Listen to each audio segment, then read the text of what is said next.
in front of the entire world at the KICC and announced that he was going to support Ruto. He didn't care that Ruto had murdered hundreds of Gen Zs after the protest, during the protest, and in days after that has perpetrated a systematic abduction of young people, disappeared them, tortured them, and continues to kill many of them. Raila didn't care about that. Raila didn't care about the real grievance that led to the Gen Z revolution. The fact that the Gen Zs, more than 65% of them, highly qualified, young with a lot of energy and vision, are unemployed. And there are no reasonable prospects that they will get employment this year, next year, the year after, 10 years from now. That is not in the plan of these power barons, the bandits in Nairobi. And the Gen Zs could see that and said, look, we own the country. Kenya does not belong to William Ruto.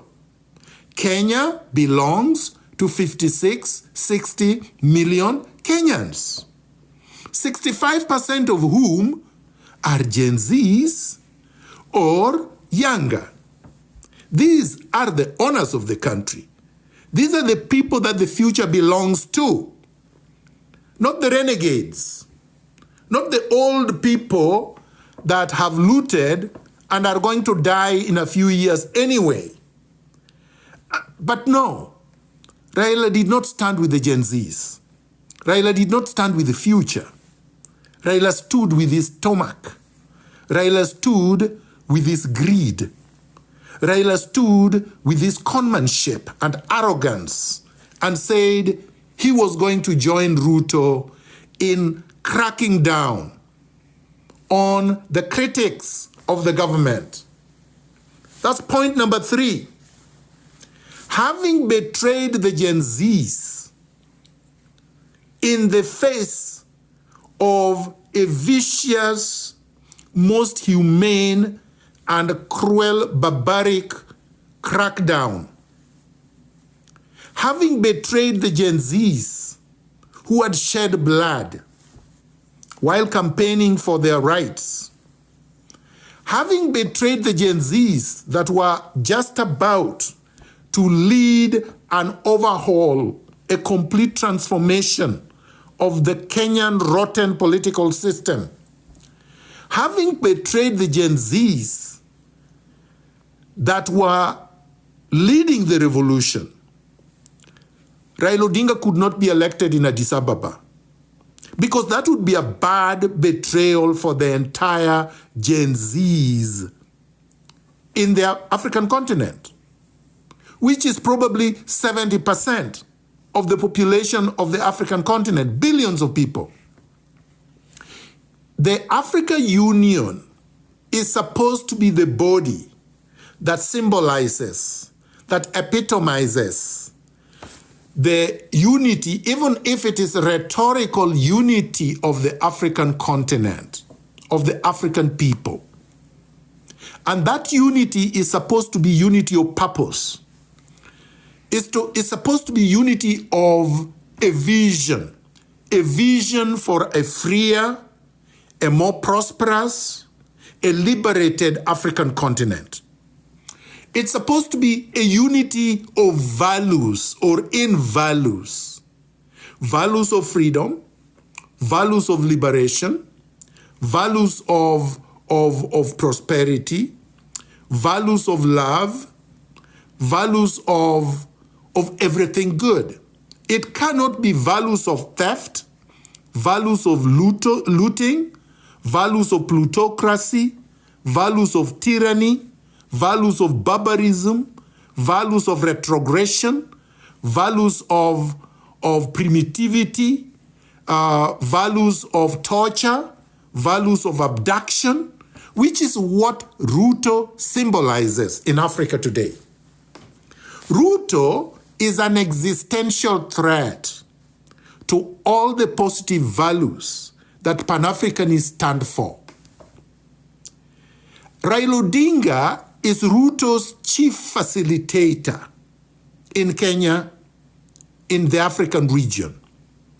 If you want to understand how RAILA Odinga is so corrupt and a conman, look at even the way that he relates to the regional leaders of Africa.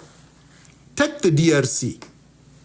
RAILA Odinga was supposed to be the greatest friend for Felix Tshisekedi, who is the president of DRC Congo. He wanted, and he was actually doing smuggling of Congo's minerals, gold, diamonds. RAILA Odinga is a multi-billionaire, okay, in dollar terms, because of corruption, because of smuggling, because of money laundering, because of plutocracy that he has been engaging in. So he's a friend of Tshisekedi. Tshisekedi has visited him, even at home in Karen.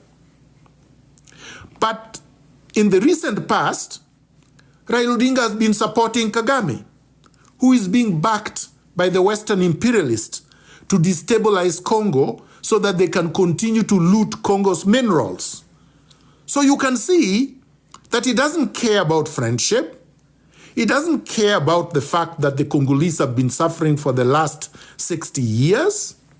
He doesn't care that the West don't really give a damn about Africa. Trump doesn't give a damn about Africa. And all the Western leaders don't give a damn about Africa. They care about how much they can extract from the African continent.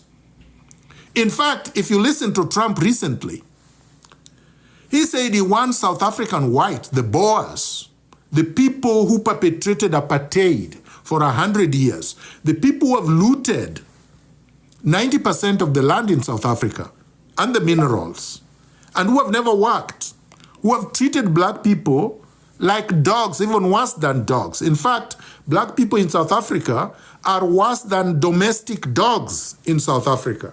The South African domestic dogs, the dogs in South Africa belonging to white people, are fed better, are housed better, are treated better, and are considered higher in terms of hierarchy than the African black South African. Trump said he wants to give a free, although he's saying everybody should leave the United States who came to the United States illegally, the only group of people that he would allow, without even requiring them to apply for a visa, is a South African Boer, a South African white. Which means that to Trump, black people are not human beings. Anybody other than white person is not a human being. And he said, white South Africans will be able to come to the United States without a requirement of a visa. But all the Africans that are in the United States who should be given a visa because they immigrated there, they're contributing to the economy of the United States. And by the way, 90% of the people working jobs that are building and have built the economy of the United States are people of color, Africans. The United States became rich because of slave labor, African slave labor, free labor. Slavery built South Africa, built the United States. The skyscrapers you see in New York, Los Angeles, okay, that you see in Chicago and some major US cities, these were constructed by Africans without payment. They did it without remuneration. They did it while living in conditions worse than conditions of a pig. Trump's father and grandfather, great-grandfather, came to the United States illegally. They came out of European prisons and were given two options. You either stay in Europe in jail or you go to the Americas. And that's the only freedom you can get. They opted to sail to the Americas. This land, North America, does not belong to white people. It belongs to indigenous Indians, the so-called First Nations.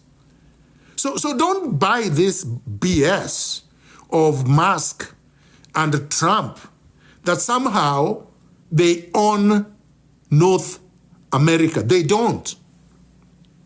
They don't have more rights to North America than Africans. So if they can claim North America, Africans have the right to claim North America because they built it, okay, with their blood. So I was talking about South Africa and Kenya's position vis-a-vis South African liberation and freedom.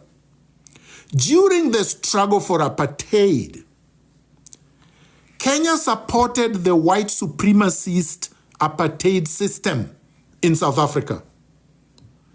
Kenya did not contribute 1 cent towards the South African struggle. Kenya gave refuge to South African Boers, the whites who are oppressing South African blacks in South Africa. Kenya did not join Tanzania to train, to give logistical and material support and military support like the frontline nations, countries like Zambia, Zimbabwe, and after Mozambique became independent, Mozambique, Angola. No, Kenya did not participate in that. Kenya undermined and subverted the liberation struggle in South Africa. And don't think South Africans have forgotten that. South African blacks have not forgotten that. And please don't give me this nonsense about look how they are treating us. They call you Makwerekwere in South Africa. So why do you need to go to South Africa to be called Makwerekwere when you can stay in your own country and build it? You don't have to go to South Africa. You don't have to go to the US. You don't have to go anywhere. We can build our country and make it more prosperous than South Africa. And South Africans who are calling you Makwerekwere are just as illiterate and retrogressive like RAILA Odinga or William Ruto, because they also do not like other Africans. They prefer white people and Indians. Look at the deals